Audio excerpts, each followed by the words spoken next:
Section series of talk ആരംഭിച്ചത് ടോമിയുടെ സാക്ഷ്യത, bakery നടന്ന ടോമിയുടെ സാക്ഷ്യത്തിലാണ്. അപ്പോൾ ടോമിയുടെ പ്രശ്നം എന്തായിരുന്നു? ടോമിയുടെ മുമ്പിൽ ഒന്നും ഒരു അസൈൻമെൻ്റ് ഒന്നും കാണുന്നില്ല. അവൻ്റെ മനസ്സിൽ പരിശുദ്ധാത്മ പറഞ്ഞു, നീ 7-ാം തീയതി ഫിക്സ് ചെയ്യാൻ പറഞ്ഞു. അതിലെന്താ പറയുന്നത്? നിനക്കറിയാൻ പാടില്ലാത്ത സ്ഥലമാണ് ഇസ്രയേലിൽ, നീ ഒരു വിസ പ്രതീക്ഷിക്കാൻ പറഞ്ഞു. ഇവനോട് ആരും പറഞ്ഞില്ലേ അത്. ഇവൻ തന്നെത്താൻ എടുത്ത തീരുമാനം ദൈവത്തിൻ്റെ തിരുസന്നിധിയിൽ വെച്ചിരിക്കുകയാണ്. എന്നിട്ട് 7-ാം തീയതി 10 മണിക്കാൻ പറഞ്ഞു. 7-ാം തീയതി 10 മണിക്ക് വിസ വന്നില്ല. കർത്താവിനിക്ക് അവിടെ നിന്ന് കോൾ ഫോർ ചെയ്യുമെന്നാണ് എൻ്റെ മനസ്സിൽ പരിശുദ്ധാത്മ പറഞ്ഞുകൊണ്ടിരിക്കുന്നത്. 4 മണിക്കും വന്നില്ല. 7:30 മണിയായപ്പോൾ എൻ്റെ ഭാര്യയുടെ ചേച്ചിക്ക് ഇസ്രയേലിൽ നിന്നൊരു കോൾ വന്ന് അവിടെ ഒരാളെ ആവശ്യമുണ്ട്. അവൾ ഫോണും കൊണ്ട് എൻ്റെ ഭാര്യ അടുത്ത് വന്ന് പറഞ്ഞ്, നിങ്ങളുടെ ചേട്ടന് പോണാ വേണ്ടെന്ന് ചോദിക്കാൻ പറഞ്ഞു.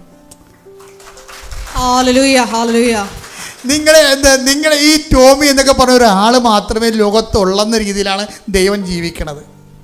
ഇതാണ് യഥാർത്ഥ ഇസ്രയേൽ എന്ന് പറയുന്നത്. യഥാർത്ഥ വിശ്വാസിയാണെങ്കിൽ നീ മാത്രമേ ലോകത്തുള്ളെന്ന് ദൈവം ചിന്തിക്കും. നിൻ്റെ കുടുംബത്തെ, നിൻ്റെ കഞ്ഞി, നിൻ്റെ അടപ്പ് പുകഞ്ഞിട്ട് മതി ബാക്കി കാര്യങ്ങളും തീരുമാനിക്കും. ദൈവത്തെ കൊണ്ട് അങ്ങനെ തീരുമാനിക്കാൻ കഴിയണം ദൈവവേദലേ. അതാണ് വിശ്വാസം എന്ന് പറയുന്നത്. ശ്രുതിക്കട്ടെ ഹല്ലേലൂയ.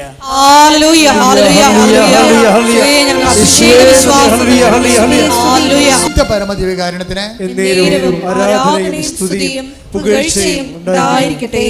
ഇനി നമ്മുടെ അശ്വതിയുടെ കാര്യം പറഞ്ഞില്ലേ, എന്തിനാ ഞാൻ ഇവരൊക്കെ എടുത്തിട്ടെന്നറിയാം? ഇവർക്കൊക്കെ ഒരു സ്വാധീനവും ഇല്ലാത്ത ആൾക്കാരാണ്. അതുകൊണ്ടാണ് കർത്താവ് എന്തുമാത്രം കരുതലുണ്ടെന്ന് നമുക്ക് മനസ്സിലാകുന്നത്. ഇങ്ങനെയൊക്കെ ഒരു മകളെ എനിക്ക് ഉള്ളൂ എന്നും പറഞ്ഞിരിക്കുന്ന രീതിയിലാണ് ദൈവത്തിൻ്റെ ഒരു പുറപ്പാട്. അശ്വതി എന്താ പ്രശ്നം? അശ്വതിക്കുള്ള ലാഭം പൂട്ടുകയാണ്.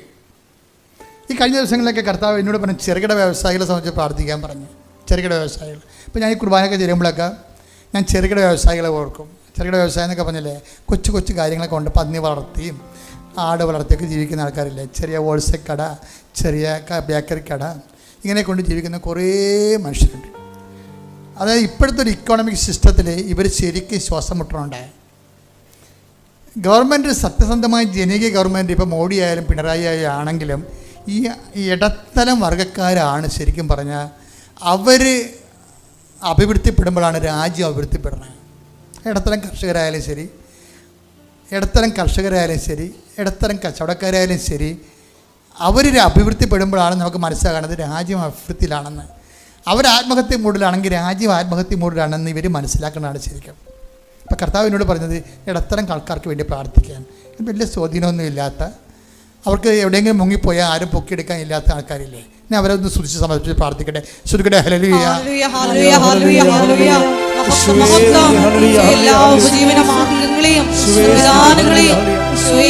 ആരാധനയിലൂടെ പ്രത്യേകമായിട്ട് നീ കൃപ ചൊരിയണമേ എന്ന് പ്രാർത്ഥിക്കുന്നു. Hallelujah, hallelujah. അശ്വതിയുടെ ലാബിൽ ആരും വരണില്ല.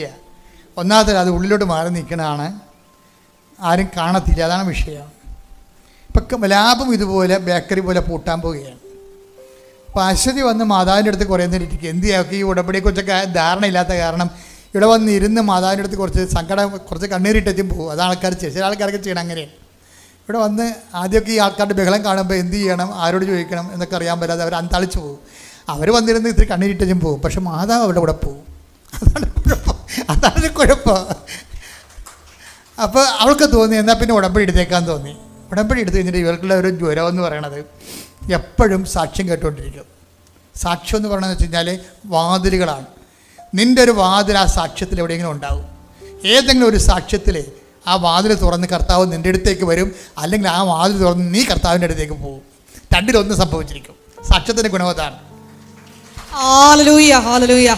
അപ്പോൾ അശ്വതിക്ക് തോന്നി ബാങ്കിൽ പോയി ലോൺ ചോദിക്കണം തോന്നി.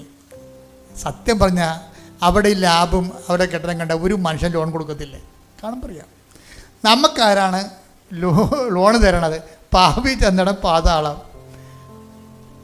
എന്ന് പറഞ്ഞ പോലെ ഓരോരുത്തരും ആൾക്കാർ മനസ്സിടിഞ്ഞ് കിടപ്പുണ്ടേ. അശ്വതി അങ്ങനെ ഒരു സംഭവമായിരുന്നു. പക്ഷെ ഉടമ്പടി എടുത്തപ്പോൾ ഇവർ എംപവറായി. ഇവർക്ക് ഏത് മാനേജറിൻ്റെ അടുത്തും പോയി ചോദിക്കാനുള്ള ചങ്കൂറ്റം മാതാവ് കൊടുത്തു. മാതാവിന് പണ്ട് ചങ്കൂറ്റമുള്ള കൂട്ടത്തിലുള്ളതാണ്. അതുകൊണ്ടല്ല ഒരു കുറേ ഇറച്ചിയുടെ മകൻ്റെ ചോര ചവിട്ടി ആൾ തല പുകഞ്ഞ് താഴെ പോകാതെ മര്യാദക്ക് നിൽക്കാൻ കണ്ടില്ലേ. 3 മണിക്കൂറാണ് നിന്നത്. പുരുഷൻ്റെ ചോട്ടി ആ മാതാവ് നിന്നത് 3 മണിക്കൂറാണ്. ഇത്തിരി കൂടിയ പുള്ളിയാണ്. അപ്പോൾ ആ ആളിൻ്റെ ഒരു ആത്മീയ ആവേശനം വന്നു കഴിഞ്ഞാൽ നിനക്ക് ആത്മധൈര്യം ഉണ്ടാവും ഉടനെ. ആശുപത്രി പോയി മാനേജറടുത്ത് ഞാൻ ചോദിച്ചു, മാനേജറെ ഇന്ന ലോണുണ്ടല്ലോ, ഞാൻ ഈ ചെറിയൊരു വ്യവസായം ചെയ്യുന്ന ആളാണ്, ബിസിനസ് ചെയ്യുന്ന ആളാണ്, അപ്പോൾ അതുകൊണ്ട് എനിക്കിതിന് അപ്ഡേറ്റ് ചെയ്യണം. അത് ഞാൻ അപ്ഡേറ്റ് ചെയ്താലേ ആൾക്കാർ വരത്തുള്ളൂ, എനിക്ക് പുതിയ ഉപകരണങ്ങൾ വാങ്ങിക്കണം, എനിക്ക് 12 ലക്ഷത്തിന് ലോണുണ്ട്, അത് തരണമെന്ന് പറഞ്ഞു. അപ്പോൾ ഉടനെ മാനേജർ പറയും, നിങ്ങൾക്ക് അതിനുള്ള സിവിൽ പോയിൻ്റ് ഇല്ലെന്ന് പറയും. കാര്യം വെച്ച് കഴിഞ്ഞാൽ ഈ ലോണിൻ്റെ ഒരു ഗുണമെന്ന് പറയുന്നത് 90% സബ്സിഡിയാണ്, അല്ലെ ഗ്രാൻഡാണ്. ബാക്കിയാണ് കുറച്ച് ഇതുള്ളത്, പലിശ നമുക്ക് അടക്കേണ്ട കാര്യമില്ല ഇതിൻ്റെ അകത്ത്.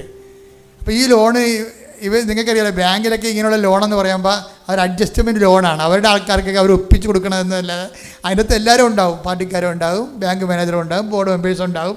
അവർക്ക് കളി അറിയാവുന്നതുകൊണ്ട് അവരുടെ ചുറ്റപ്പന്മാർക്ക് ആംഗിൾമാർക്കൊക്കെ ഇത് സാധനം കിട്ടും, അങ്ങനെ കിട്ടും. അതാണ് ഇതിൻ്റെ രീതികൾ.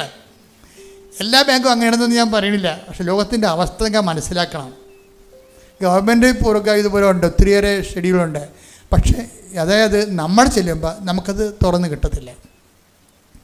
പക്ഷെ നമ്മൾ മാതാവിനെ വിളിച്ചുകൊണ്ടാണ് പോകണമെങ്കിൽ, അതുകൊണ്ട് ഇവളുടെ ഒരു പരിപാടി എന്ന് പറയുന്നത് എവിടെ പോയാൽ ഉപ്പെടുത്തിടുവോളൂ. ആദ്യം തന്നെ ചെയ്യണത് എന്താണ്? ഈ വിശ്വാസ പ്രയോഗം ഉടമ്പടി കൊണ്ടുവന്ന ഏറ്റവും വലിയ ഒരു കോൺട്രിബ്യൂഷൻ ഈ കാലഘട്ടത്തിൻ്റെ ആധ്യാത്മികതയിൽ പുതുതായിട്ട് അഡീഷൻ ചേർത്തിരിക്കുന്നത് എന്താണ്? പഴയകാല വിശ്വാസ പ്രയോഗങ്ങളെ പുനരുജ്ജീവിപ്പിച്ചു. പഴയ കാലത്ത് വിശ്വാസമൊക്കെ രൂപപ്പെട്ട് വരുന്ന കാലത്ത് ദൈവം വിശ്വാസ പ്രയോഗങ്ങൾക്ക് പ്രാധാന്യം ഉണ്ടായിരുന്നു. വിശ്വാസ പ്രയോഗം എന്ന് പറഞ്ഞാൽ എന്തെങ്കിലും മെറ്റീരിയൽ എടുത്തിട്ട് അത് ദൈവനാമത്തിൽ അത് പ്രയോഗിച്ച് കഴിയുമ്പോൾ അതിന് ദൈവത്തിൻ്റെ ശക്തിയുടെ മാധ്യമമായിട്ട് ഉപയോഗിക്കുന്ന പരിപാടി ഉണ്ടായിരുന്നു. ഉടമ്പടി അത് റീക്രിയേറ്റ് ചെയ്തിരിക്കുകയാണ്, സംഭവം പുനർജീവിപ്പിച്ചിരിക്കുകയാണ്. അതുകൊണ്ടാണ് അശ്വതി ഇവിടെ പോയാലും വിശ്വാസപ്രമാണം ചൊല്ലിയിട്ട് ഉപ്പിടും. വിശ്വാസപ്രമാണം ചൊല്ലിയിട്ട് അതിൻ്റെ സിദ്ധാന്തവും പ്രയോഗവും, വിശ്വാസപ്രമാണം അതിൻ്റെ സിദ്ധാന്തമാണ്, തിയറി. പ്രാക്ടിക്കൽ എന്ന് പറഞ്ഞാൽ എന്താണ്? അതിൻ്റെ പ്രയോഗം എന്താണ്? ആ ഉപ്പ് നിക്ഷേപിക്കുന്നതാണ് പ്രയോഗം എന്ന് പറയണത്. അപ്പോൾ നമ്മൾ കാശ്മീരൊക്കെ കുഴിച്ചെടുത്തില്ലേ, അപ്പം അച്ഛൻ പറഞ്ഞ് കാശ്മീരം കുഴിച്ചിടുന്നില്ല, സ്ഥാപിക്കാൻ നമ്മൾ ചെയ്യണത്. എന്താ കാര്യം? കുരിശ് ഭൂമിയിലായി സ്ഥാപിച്ചത് ആരാണ്? ഈശോയാണ്. ഈ കുരിശ് സ്ഥാപിച്ചുകൊണ്ടാണ് ലോകത്ത് രക്ഷ കൊടുത്തിരിക്കുന്നത്. അപ്പോൾ ഭൂമിയിൽ എന്തെങ്കിലും സ്ഥാപിക്കണമെന്നുണ്ടെങ്കിൽ അത് ദൈവനാമത്തിൻ്റെ ആണെങ്കിലുണ്ടെങ്കിൽ വിടുതലിൻ്റെ പ്രയോജനം ചെയ്യും. അതുകൊണ്ടാണ് കാശ്മീർ യേശുനാമത്തിൽ സ്ഥാപിക്കണത്. നിങ്ങൾ കുറിച്ചിടണം നിങ്ങൾ ഒരിക്കലും പറയരുത്, സ്ഥാപിക്കുകയാണ് ചെയ്യണത്. അത് ആദ്യം ചെയ്ത് പിതാവായ ദൈവമാണ് ഈ കുരിശ് ഭൂമി കുഴിച്ചിട്ടിരിക്കണത്. അപ്പം അതുകൊണ്ട് തന്നെ അതിൻ്റെ ഓർമ്മയ്ക്കായിട്ടാണ് നമ്മൾ ഭൂമിയിലെ വിശ്വാസം സ്ഥാപിക്കും. ആ സ്ഥലം കർത്താവിൻ്റെതാണ്. അപ്പോൾ പിന്നെ നമ്മൾ ഈ കർത്താവിൻ്റെതാണെന്ന് പറഞ്ഞ് നമ്മൾ പ്രഖ്യാപിച്ചു കഴിഞ്ഞാൽ വിശ്വാസത്തിൻ്റെ പ്രയോഗങ്ങളെല്ലാം തന്നെ വിശ്വാസത്തിൻ്റെ പ്രഖ്യാപനങ്ങളാണ്. പക്ഷേ അതിക്ക് മുമ്പ് നിങ്ങളിത് പ്രയോഗിക്കാനും പ്രഖ്യാപിക്കാനും പോരുന്ന ആളാണെന്ന് ദൈവത്തിന് തോന്നണം. അതാണ് വിഷയം. ചില ആൾക്കാർ പ്രഖ്യാപിച്ചിട്ടും പ്രയോഗിച്ചിട്ടും ഒക്കാത്തതിൻ്റെ കാര്യം എന്തറിയാമോ? നിങ്ങളെ ദൈവത്തിന് അത്രയ്ക്ക് പിടിച്ചിട്ടില്ല. അതാണ് പ്രശ്നം. കാര്യം എന്താ പിടിക്കാത്തതിൻ്റെ കാരണം? ഒന്ന്, നിങ്ങൾ ഉടമ്പടിക്കാലം കഴിയുമ്പോൾ പഴയ പുതക്കുമെന്ന് ദൈവത്തിന് അറിയാം. അതാണ് പ്രശ്നം. അത് വലിയ അപകടമാണ്. നിങ്ങളുടെ ഉടമ്പടിക്കാലം കഴിയുമ്പോൾ നിങ്ങൾക്ക് കിട്ടാനുള്ളതെല്ലാം കിട്ടി, നേടാനുള്ള നേടിക്കഴിയുമ്പോൾ പഴയ തെരസ്യാമ്മയായിട്ട് മാറും. അത് ദൈവത്തിന് അറിയാം. ഏറ്റവും വലിയ പ്രശ്നം കഴിഞ്ഞാൽ മനുഷ്യന്മാരുടെ മുമ്പിൽ കണ്ണിൽ പൊടിയിടാവുന്ന പോലെ ദൈവത്തിൻ്റെ കണ്ണിൽ പൊടിയിടാൻ പറ്റാത്തത് കൊണ്ടാണ് യഥാർത്ഥ ഇസ്രയേൽ എന്ന് പറയണത്. ഡ്യൂപ്ലിക്കേറ്റ് ഉണ്ടെന്ന്. അപ്പോൾ നിങ്ങൾ ഇപ്പോഴും ഒരു അഭ്യാസമൊക്കെ കാണിച്ച് ഇങ്ങനെ നല്ല പിള്ള ചമഞ്ഞൊക്കെ നിൽക്കുമ്പോഴും ഇനി ഒരു കാലത്ത് ഉടമ്പടിക്കാലം കഴിയുമ്പോൾ നിങ്ങൾ പഴയ വേഷമെടുത്ത് കെട്ടുകയാണെങ്കിൽ ദൈവത്തിന് ഇപ്പം അറിയാൻ പറ്റും. അതുകൊണ്ടാണ് നിങ്ങളെ പ്രയോഗിച്ചിട്ട് ഒക്കാത്തതിൻ്റെ കാരണം എന്താണ്? നീ അത്തിവൃക്ഷത്തിൻ്റെ ചുവട്ടിലായിരുന്നപ്പോൾ ഞാൻ നിന്നെ കണ്ടു എന്നാണ് പറയണത്. റബി, അങ്ങേക്ക് എങ്ങനെ അറിയാം? അപ്പം നിൻ്റെ പഴയ ചലനങ്ങൾ ഞാൻ പരിശോധിച്ചിട്ടുണ്ടെന്നാണ്. നിൻ്റെ നീ അത്തിവൃക്ഷത്തിൻ്റെ ചുവട്ടിലായിരുന്ന സമയത്ത് തന്നെ റെക്കോർഡ് ചെയ്തിട്ടുണ്ട് ഇവിടെ എന്ന് പറയും. അപ്പം പഴയ ചലനങ്ങളിൽ എനിക്കറിയാം. ഇതുപോലെ തന്നെയാണ് കുഴപ്പം. നീ ഇവിടുന്ന് പോയിട്ട് എന്ത് ചെയ്യുമെന്ന് ദൈവത്തിന് അറിയാം. ദാനിയേലിന്റെ അടുത്ത് അത്തിവൃക്ഷത്തിന് ചുവട്ടിലായിരുന്നപ്പോൾ ശ്രുതികട ഹല്ലേലൂയ ഹല്ലേലൂയ ഹല്ലേലൂയ ഹല്ലേലൂയ യേശുവേ നന്ദി ഹല്ലേലൂയ ഹല്ലേലൂയ ഹല്ലേലൂയ ഹല്ലേലൂയ യേശുവേ ആരാധന ആരാധന ആരാധന. യോഹന്നാൻ 1:48. യോഹന്നാൻ 1:48. അപ്പോൾ നഥാനിയേൽ ചോദിച്ചു, നീ എന്നെ എങ്ങനെ അറിയുന്നു? യേശു മറുപടി പറഞ്ഞു, പീലിപ്പോസ് നിന്നെ വിളിക്കുന്നതിന് മുമ്പ് നീ അത്തിമരത്തിന്റെ ചുവട്ടിലിരിക്കുമ്പോൾ ഞാൻ നിന്നെ കണ്ടു. അപ്പോൾ അത്തിമരത്തിന് ചുവട്ടിലിരിക്കുന്ന സമയത്ത് ഈശോ അവനെ കണ്ടെന്നാണ് പറയണത്. ആ കാഴ്ച എന്താണ്? വിദൂര കാഴ്ചയാണ്, ദൈവികമായ കണ്ണുകളെ കൊണ്ട് കണ്ടതാണ്. ഈ കണ്ട കാഴ്ച തന്നെയാണ് വെള്ളത്തിൻ്റെ കർത്താവിനോട് വന്ന് പത്തോസ് ചോദിക്കുന്നില്ലേ, നമ്മൾ നികുതി കൊടുക്കണോ, മക്കൾ നികുതി കൊടുക്കണോ എന്ന് ചോദിക്കും. നമ്മുടെ നികുതി ദേവാലയ അധികാരികൾ നികുതി പിരിക്കാൻ വന്നു എന്ന് പറയുമ്പോൾ, ശിമയോനെ നിനക്കെന്ത് തോന്നുന്നു? മക്കളാണോ നികുതി കൊടുക്കേണ്ടത്, അടിമകളാണോ? അപ്പോൾ ശിമയോൻ പറയും, അടിമകളല്ലേ നികുതി കൊടുക്കേണ്ടത്, കപ്പം കൊടുക്കേണ്ടത്. ശരി. അപ്പോൾ കർത്താവ് ചോദിക്കും, അപ്പോൾ മക്കൾ സഹോദരനാണല്ലോ. തീർച്ചയായിട്ടും, അപ്പോൾ നമുക്ക് കൊടുക്കണ്ട എന്ന് പറയാം. അങ്ങനെയല്ല, മറ്റുള്ളവർക്ക് ഉതപ്പുണ്ടാകാതിരിക്കാൻ വേണ്ടി എനിക്കും നിനക്കും വേണ്ടി നീ നികുതി കൊടുക്കണം. എന്തിനു കൊടുക്കണം? നീ കടലിൽ പോയി ചൂണ്ടയിടണം, ഒരു മത്സ്യം കിട്ടും. ഞാൻ ഇസ്രയേലിൽ ചെന്നപ്പോൾ അവിടെ പീറ്റേഴ്സ് ഫിഷ് എന്ന് പറഞ്ഞൊരു ഫിഷുണ്ട്, നമ്മുടെ കരിമീൻ പോലെ ഇരിക്കും. അതാ ഗലീല കടലിൽ ഒത്തിരി ഉള്ളതാണ്. ഒരെണ്ണത്തിന് 700 രൂപയാണ് വില, ഒരെണ്ണത്തിന്. നമ്മുടെ ഇവിടുത്തെ 700 രൂപയാണ്. അവർ 2 ഒലിവുകായും കുറച്ച് ഒലിവെണ്ണ ഒഴിച്ച് ഇങ്ങനെ പൊള്ളിച്ച് നമുക്ക് ഇങ്ങോട്ട് തരും. ഈ പീറ്റേഴ്സ് ഫിഷ് എന്ന് പറയുന്ന സംഭവത്തിലാണ് കർത്താവ് പറയണത്, ഇതിൻ്റെ വായിലൊരു സ്ഥാദികനം ഉണ്ടാകുമെന്ന് പറയും. അത് സ്വർണ്ണനാണയമാണ്, അതെടുത്തിട്ട് എനിക്ക് നിനക്ക് വേണ്ടി കൊടുക്കാൻ പറയാം. Take the bread of God. ഹല്ലേലൂയ ഹല്ലേലൂയ ഹല്ലേലൂയ യേശുവേ നന്ദി. ഹല്ലേലൂയ ഹല്ലേലൂയ. മത്തായി 17:27. മത്തായി 17:27. എങ്കിലും അവർക്ക് ഇടർച്ചയുണ്ടാകാതിരിക്കാൻ നീ കടലിൽ പോയി ചൂണ്ടയിടുക. ആദ്യം ലഭിക്കുന്ന മത്സ്യത്തിന്റെ വായി തുറക്കുമ്പോൾ ഒരു നാണയം കണ്ടെത്തും. അതെടുത്ത് എനിക്കും നിനക്കും വേണ്ടി അവർക്ക് കൊടുക്കുക. എന്താ പ്രശ്നം? കടലിൽ കൂടി ഒഴുകിപ്പോകുന്ന, കടലിൽ കൂടി നീന്തിപ്പോകുന്ന മത്സ്യത്തിന്റെ വായിരിക്കുന്ന നാണയത്തെ പോലും, അല്ലെങ്കിൽ കരിമീൻ പോലെ ടൈപ്പിനുള്ള പരിപാടിയാണ്. എന്ത് കിട്ടിയാലും അവൻ വിഴുങ്ങി വെക്കും അതിൻ്റെ അകത്ത്. അങ്ങനെ എന്തോ നാണയം വിഴുങ്ങിയ. പക്ഷേ ഈ ബൈബിൾ ശാസ്ത്രജ്ഞന്മാരോട് പറഞ്ഞു കഴിഞ്ഞാൽ അവരിതിന് വേറെ ചില കൊണോട്ടേഷൻ കണ്ടുപിടിച്ച് ലോജിക്കാക്കി കളയും. ഇങ്ങനെ അവരുടെ കണ്ടുപിടിലുള്ള അസുഖമാണ്, ചെറിയൊരു അസുഖമാണത്. എല്ലാം പറഞ്ഞ് ലോജിക്കാക്കി ഇടുക, അങ്ങനെയൊന്നുമല്ല. ഇതിൽ റിയലായിട്ടുള്ള കാര്യങ്ങളെ കർത്താവ് കടലിൻ്റെ അടിയിൽ കൂടി പോകുന്ന മത്സ്യങ്ങളെ കർത്താവ് നേരിട്ട് കാണുകയാണ്, ദാനിയേലിനെ കണ്ടതുപോലെ. ഇതിൻ്റെ ഒരു കുഴപ്പമെന്ന് വെച്ചാൽ ഇതൊരു ഓട്ടോമാറ്റിക് സ്കാനിങ് നടക്കുന്ന കാരണം നമ്മൾ ഉടമ്പടിക്കാലം കഴിയുമ്പോൾ ഈ മത്സ്യത്തിൻ്റെ വായിലെ സ്വർണ്ണനാണയം കണ്ട കർത്താവ് നീ ഉടമ്പടിക്കാലം കഴിയുമ്പോൾ നിൻ്റെ അവസ്ഥയും കാണുന്നുണ്ടാവും. അതാണൊരു കുഴപ്പം. അതുകൊണ്ട് ഒരു ഓട്ടോമാറ്റിക് ഓഡിറ്റിങ് നടക്കുന്നുണ്ട്. ഓട്ടോമാറ്റിക് ഓഡിറ്റിംഗ് ഉള്ളത് കാരണം നമ്മൾ ഫ്രോഡാകാൻ പറ്റത്തില്ല. കാര്യം ദൈവത്തിൻ്റെ സ്റ്റാൻഡേർഡ് അസസ്മെൻ്റ് എന്ന് പറയുന്നത് ഇതാ, ഒരു യഥാർത്ഥ ഇസ്രായേലിയൻ ഇവരിൽ കാപട്യമില്ല. നമ്മുടെ റിസ്ക് എന്ന് പറയുന്നത് എന്താണ്? കാപട്യമില്ലാത്ത ഒരു പേഴ്സണാലിറ്റി ഉടമ്പടിക്ക് ശേഷം രൂപപ്പെടുത്തിയെടുക്കണം. ശ്രദ്ധിക്കട്ടെ. ഹല്ലേലൂയ ഹല്ലേലൂയ ഹല്ലേലൂയ. പരിശുദ്ധ പരമ ദിവ്യകാരുണ്യത്തിന് ആരാധനയും സ്തുതിയും പുകഴ്ചയും ഉണ്ടായിരിക്കട്ടെ. അശ്വതി എന്നാ ചെയ്തിരിക്കണമെന്ന് വെച്ച് കഴിഞ്ഞാൽ, അശ്വതി ഉപ്പ് കൊണ്ടുപോയി ബാങ്ക് മാനേജറിൻ്റെ വിശ്വപ്രമാണം ചെയ്ത് വരാന്തരയിടും. എന്താ കാര്യം? Not by merit but by grace. അതാണല്ലോ അതിൻ്റെ പ്രയോഗം. കർത്താവേ, എൻ്റെ കഴിവല്ല നിൻ്റെ കൃപ എന്ന് പറയും. അതാണ് ഉപ്പിടുന്നതിൻ്റെ ഉദ്ദേശം. അധികാരം, അവകാശം, കർത്താവിൻ്റെ അവകാശമാണിത്. ആകാശവും ഭൂമിയും നിൻ്റേതാകുന്നു എന്ന് പറയത്തില്ലേ? ആകാശവും ഭൂമിയും, ഈ ഭൂമിയിലുള്ള മുഴുവനും നമ്മൾ ഒപ്പിടുമ്പോൾ എന്താ പറയണത്? ദൈവത്തിൻ്റെ അധികാരം അവിടെ നമ്മൾ പ്രഖ്യാപിക്കുകയാണ് ഈ ഉപ്പിൻ്റെ പ്രയോഗത്തിലൂടെ.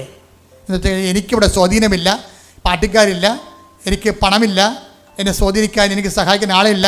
എനിക്കെൻ്റെ കർത്താവ്, നമ്മുടെ സഹായം കർത്താവിൻ്റെ നാമത്തിൽ. എങ്ങനെയുള്ള കർത്താവാണ്? ആകാശവും ഭൂമിയും സൃഷ്ടിച്ച കർത്താവ്. പരിശുദ്ധ പരമ ദിവ്യകാരുണ്യത്തിന് നേരവും ആരാധനയും സ്തുതിയും പുകഴ്ചയും ഉണ്ടായിരിക്കട്ടെ. ഈ ബാങ്ക് മാനേജരെ ഇത്രയും അപ്പോൾ നമുക്ക് ഒരിക്കലും കിട്ടത്തില്ല എന്ന് പറഞ്ഞ ബാങ്ക് മാനേജരെ, അപ്പോൾ അശ്വതിയുടെ ചേച്ചി എന്ന് പറയും, എപ്പോഴും കുറ്റം പറയും. അവൾക്ക് വിശ്വാസമില്ല, തുള്ളി പോലും വിശ്വാസമില്ല. അപ്പോൾ പറയും, നീ എപ്പോഴും ഈ സാക്ഷ്യം വെച്ചുകൊണ്ടിരിക്കണം, അച്ഛൻ്റെ പ്രസംഗം വെച്ചുകൊണ്ടിരിക്കണമെന്ന് ചോദിക്കും. അതാണ് വിഷയം. അതിനുള്ള ആ പ്രസംഗം കേൾക്കണമെങ്കിൽ ഒരു അഭിഷേകം ഉണ്ടാവണമല്ലോ, കർത്താവിൻ്റെ ഒരു അട്രാക്ഷൻ വേണമല്ലോ. കാര്യം എന്താ? കാര്യം നോട്ട് ബൈ മെറിറ്റിലാണെങ്കിൽ നിൽക്കുന്നത്. കാര്യം നമുക്ക് ഒരിടത്തും ആരുമില്ല, കർത്താവാണ് ഉണ്ടാകേണ്ടത്.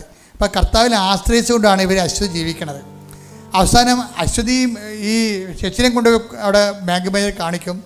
അവിടെ കാര്യങ്ങളെല്ലാം പറയുന്നില്ല, അവതാ പറയാവുന്നല്ലാതെ ആരും അനക്കമില്ലാത്തപ്പോഴാണ് ഇവിടെ ഈ ഉടുപ്പിട്ടിട്ട് വിശ്വാസപ്രമാണം ചൊല്ലി കർത്താവിനെ ബാങ്ക് ഏൽപ്പിച്ചും പോരണത്. പിന്നീട് നടക്കുന്ന കാര്യം വെച്ചാൽ ഇവർക്ക് കിട്ടുന്ന ഏതാണ് ലോണെന്ന് വെച്ചാൽ, ഒരു സിവിൽ പോയിൻറ്റും ഇല്ലാതെ അതായത് ഒരു നിമിഷം ആദ്യം വന്നപ്പോൾ സിവിൽ പോയിൻ്റ് ഇല്ല. കമ്പ്യൂട്ടറിൽ നമുക്കറിയാൻ പറ്റും, നമ്മുടെ മൊബൈലിൽ നമുക്ക് നോക്കാൻ പറ്റും നമ്മുടെ സിവിൽ പോയിൻ്റ്. അപ്പം അത് സിവിൽ പോയിൻ്റ് ഇല്ല. പക്ഷേ ഉപ്പ് ഇട്ട് വിശ്വാസപ്രമാണം ചെയ്ത് പ്രാർത്ഥിച്ച് കർത്താവിന് ആ വിഷയം ഏൽപ്പിച്ചു. അല്ല ഉപ്പിട്ടതിൻ്റെ അകത്തൊരു മാസ്മരവിദ്യയും മന്ത്രവിദ്യയും പറയുകയല്ല. ഒരു വിഷയം കർത്താവിനെ ഏൽപ്പിക്കുന്നതിൻ്റെ ഭാഗമായിട്ട് കാണിക്കുന്ന ചില വിശ്വാസ പ്രയോഗങ്ങളാണത്. അപ്പം നമ്മൾ പക്ഷേ അതിന് കറസ്പോണ്ട് ചെയ്ത് വിശ്വസിച്ച് ജീവിച്ച് പോകണമെന്നുണ്ടെങ്കിൽ ദൈവം അതിനകത്ത് ഇടപെടും. എന്താ കാര്യം? അത് നോട്ട് ബൈ മെറിറ്റാണ്. നമുക്ക് മെറിറ്റ് ഇല്ല. പിന്നെയുള്ള ഓപ്ഷൻ എന്താണ്? ബട്ട് ബൈ ഗ്രേസ് ആണ്. ഗ്രേസ് ഓപ്പൺ ചെയ്തിട്ട് പിന്നെ ഇവർ നോക്കുമ്പോൾ ഇവർക്ക് സിവിൽ പോയിൻ്റ് കറക്റ്റാകും. സിവിൽ പോയിൻ്റ് ഓട്ടോമാറ്റിക്കായിട്ട് കറക്റ്റാകും. കറക്റ്റായി കഴിഞ്ഞിട്ട് ഇവൾക്ക് 18 ലക്ഷത്തിന് ലോൺ കിട്ടും. അപ്പോൾ അതിൻ്റെ അകത്ത് 12 ലക്ഷം തിരിച്ചടക്കേണ്ട കാര്യമില്ല. അതായത് സീറോയിലുള്ള ആൾക്കാരെ, സ്വാധീനമില്ലാത്ത ആൾക്കാരെ മാതാവിൻ്റെ കൈ പിടിച്ചുകൊണ്ട് യേശുക്രിസ്തു നാമത്തിൽ ജീവിച്ചുകൊണ്ട് തകർന്ന ജീവിതത്തെ സമുദ്ധരിക്കുന്ന കാഴ്ചയില്ലേ? കൈയടിച്ച് ശ്രുതികട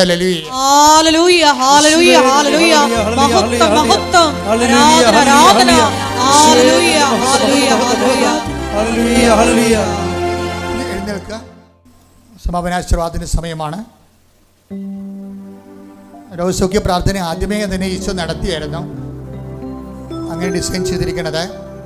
ഇപ്പോൾ നിങ്ങളുടെ വ്യക്തിപരമായ ആവശ്യങ്ങൾ, എന്തെങ്കിലും ഒരു നിയോഗം ഉണ്ടാവില്ല മക്കളെ. നിങ്ങൾ അതിരാവിലെ കർത്താവിൻ്റെ അടുത്ത് എത്തുന്നതിന് നിങ്ങൾ ഇതുപോലെ എന്തെങ്കിലും നിയോഗങ്ങളുണ്ടാവും.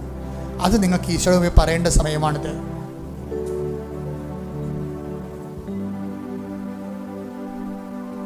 കർത്താവിൽ സഭയിലുള്ള സാന്നിധ്യം പ്രകടമാക്കണമേ. കർത്താവിൽ നിന്റെ വിശുദ്ധമായ തിരുമുറിവാർന്ന വലതുകരം, അനുഗ്രഹത്തിൻ്റെ അഭിഷേകക്കരം അങ്ങനെ ഓരോ മക്കളുടെ മേലും വെക്കണമെന്ന് പ്രാർത്ഥിക്കുന്നു. ഈശോ 39 വർഷം ഞാൻ അർപ്പിച്ച കുർബാനയുടെ യോഗ്യതയാൽ ഈശോ കൃപാസ്ഥാനത്താരെ ജീവനോടെ പ്രത്യക്ഷപ്പെട്ട പരിശുദ്ധമ്മയുടെ മാധ്യസ്ഥതയിലെ അങ്ങനെ അവകാശ സൗകര്യ മക്കൾക്ക് വേണ്ടി പ്രാർത്ഥിക്കുന്ന ദൈവത്തിൻ്റെ കരുണ, ദൈവത്തിൻ്റെ ശക്തി, വിടുതൽ, ഞങ്ങളെ കുറുകട്ടെ മാരക രോഗങ്ങൾ, തീരാവ്യാധികൾ യേശുവിൻ്റെ നാമത്തിൽ മാറിപ്പോകട്ടെ. ശ്രുതികട്ടെ ഹല്ലേലൂയ.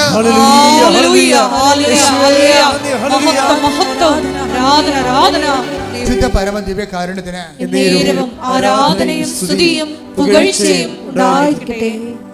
കർത്താവിന് മനസ്സർപ്പിച്ചുകൊണ്ട് മാതാവിൻ്റെ കൈ പിടിച്ചുകൊണ്ട് ഈ ദിവ്യമായ നിമിഷങ്ങളിലെ കർത്താവിനെ നമുക്ക് അനുഗ്രഹം പ്രാപിക്കാം. കർത്താവേ, നിന്റെ ഉന്നതമായ നാമത്തിന് സ്വസ്ഥം ചെയ്യുന്നു. ഈ അൾത്താറയിൽ നടന്നിട്ടുള്ള 10,000 ആരാധന, കൃപാസനത്തിൻ്റെ നേതൃത്വത്തിൽ ശുശ്രൂഷയിൽ നീ നടത്തിയിട്ടുള്ള ലക്ഷക്കണക്കിന് അഖണ്ഡ ജപമാല മഹാറാലികളിൽ പ്രാർത്ഥിച്ച പ്രാർത്ഥനകൾ, അങ്ങനെ കണ്ണീരിൻ്റെ കാലം, അങ്ങനെ മക്കളുടെ കണ്ണീരിൻ്റെ കാലത്ത് അവിടെ യോഗ്യത കൊണ്ടല്ല കർത്താവിൻ്റെ കൃപ കൊണ്ട് ദൈവികമായ ശക്തി നിങ്ങൾക്ക് ആവശ്യമുണ്ട്. മാരക രോഗങ്ങൾ, തീരാവ്യാധികൾ, ജീവിത ദുരിതങ്ങൾ യേശുവിന്റെ നാമത്തിൽ മാറിപ്പോകട്ടെ.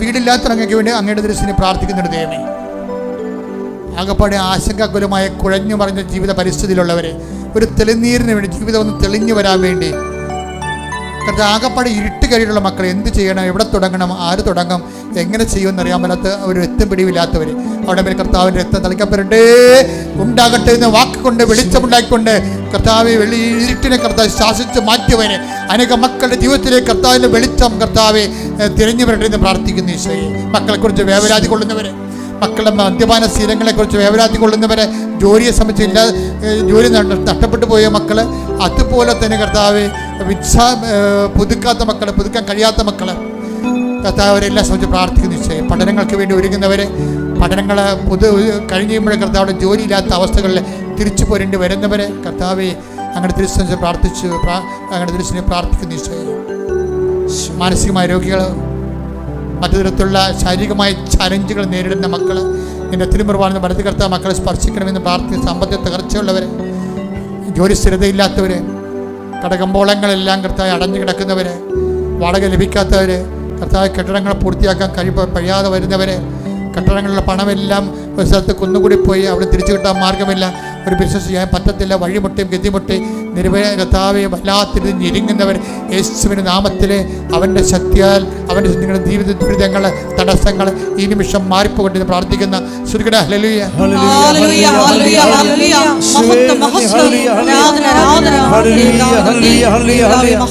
കർത്താവെ, മക്കളില്ലാത്ത ദമ്പതികളെ, മക്കളില്ലാത്ത ദമ്പതികളെ വിവാഹം ഒത്തുവരാത്തവരെ, തൊഴിൽ തുടങ്ങി വെക്കാൻ അവസ്ഥ അതിനൊരു മാർഗം കാണാത്തവരെ, തൊഴിൽ നഷ്ടപ്പെട്ടുകൊണ്ട് പഠിക്കുന്നവരെ കർത്താവരെല്ലാം സമർപ്പിച്ച് പ്രാർത്ഥിക്കുന്ന ഈശോയെ.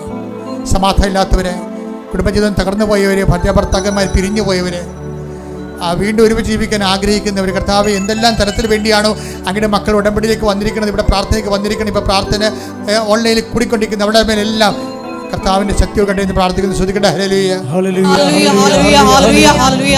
മഹത്വം, മഹത്വം, ആരാധന, ആരാധന. ഹല്ലേലൂയ, ഹല്ലേലൂയ, ഹല്ലേലൂയ, ഹല്ലേലൂയ.